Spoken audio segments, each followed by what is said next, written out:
Welcome to part 2 of our series on automating Iceberg data ingestion with Airflow, Spark, and Trino. In part 1, we set up all the infrastructure, the Kubernetes namespace, NFS storage, Airflow, the Spark operator, and our back permissions. Now in part 2, we write the actual code that makes the pipeline work.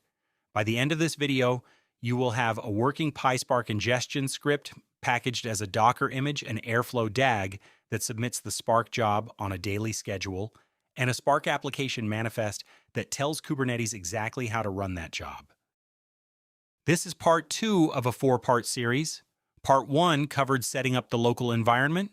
Part 2, which is this video, covers creating the DAG and the Spark application.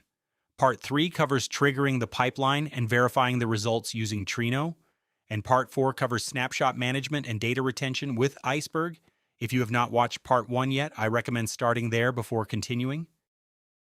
We build 4 things: the PySpark ingestion script, a Docker image for it, an Airflow DAG that submits the job on a schedule, and the SparkApplication YAML manifest that describes the job to the Spark operator.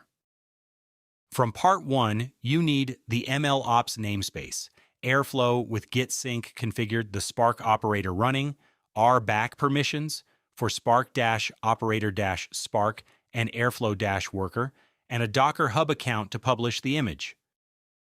The PySpark code lives in its own repository, separate from the Airflow DAG's repo.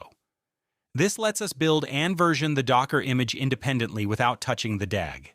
The structure is simple: a push script at the top level and a load data batch folder containing the Python script, Docker file, and requirements file. The script has 3 phases. Phase 1 is configuration.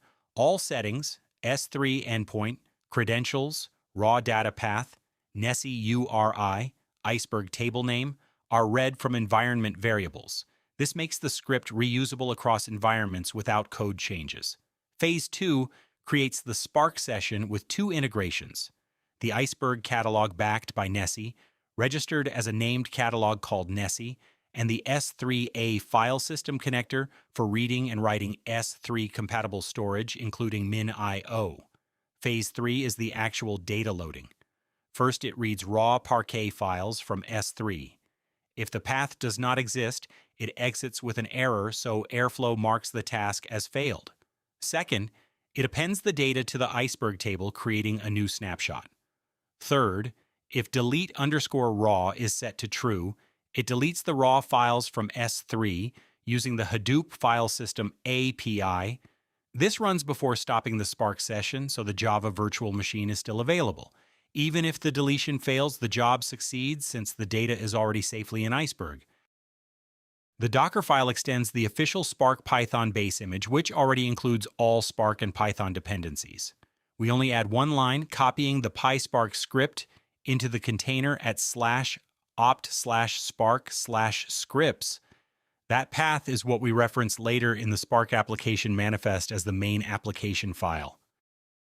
The script builds 2 images from the same Docker file using Docker buildx, one for AMD64 for production cloud clusters, and one for ARM64 for local Apple Silicon development. We run this once to publish both to Docker Hub, then reference the appropriate tag in the manifest. The DAG and SparkApplication manifest live together in a separate Git repository. Git sync pulls changes automatically every 60 seconds, so updates to the DAG or manifest take effect without redeployment. The repo has a DAGs folder with the DAG file and a Spark-apps subfolder with the YAML manifest. The DAG has a single task using the SparkKubernetesOperator. It runs on a daily schedule with catch-up disabled. The application_file path is relative to the DAG's directory inside the git sync volume, so the manifest travels with the DAG in the same repo. The Kubernetes_con_ID uses the default in-cluster connection that Airflow configures automatically when running inside Kubernetes. Key fields: the image specifies the Docker image, use the ARM64 tag locally, AMD64 in production.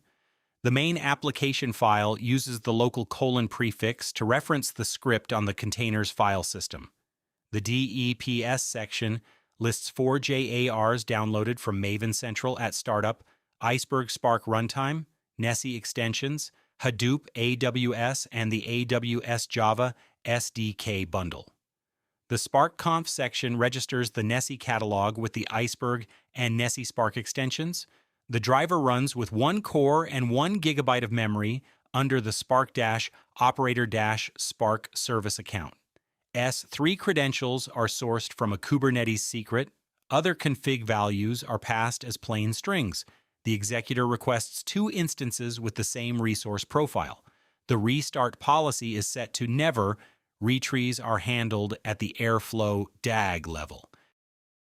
In Part 2, we built the full application layer, a 3-phase PySpark script, a dual-platform Docker image, a single-task Airflow DAG, and a complete SparkApplication manifest.